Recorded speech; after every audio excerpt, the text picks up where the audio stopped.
Bonjour à tous, bienvenue dans C'est la question, votre émission de décryptage en images, chiffres et cartes. Aujourd'hui, combien y a-t-il de détenus en Charente? 80 130. C'est le nombre de personnes incarcérées en France au 1er novembre 2024. Un record absolu qui met en évidence les carences des prisons. Avec 62 000 places, la surpopulation atteint en effet 28,5%. La Charente s'en sort-elle mieux? Direction la prison d'Angoulême. Le département compte un seul lieu de détention, la maison d'arrêt d'Angoulême, au 112 rue Saint-Roch, en centre-ville.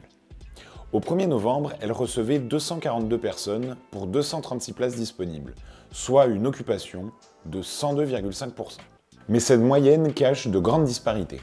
Le quartier femmes héberge 9 détenus pour 11 places.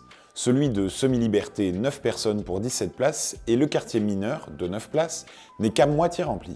C'est du côté des hommes majeurs que la situation est dégradée. Avec 220 détenus pour 199 places, dont 10 de quartiers disciplinaires et d'isolement, le taux d'occupation grimpe à 110%. Une surpopulation inférieure à la moyenne nationale, mais en augmentation en Charente. En novembre 2023, l'occupation de Saint-Roch s'établissait à seulement 101%.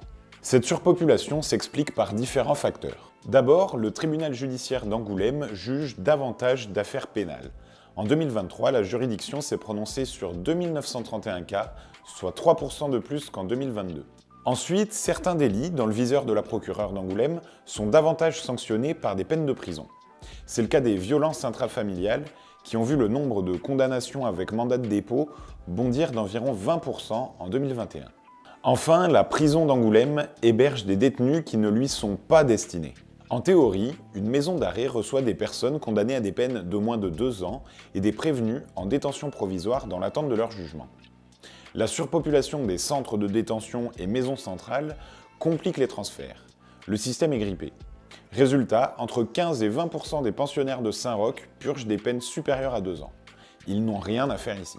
Comment loger plus d'individus que de lits disponibles?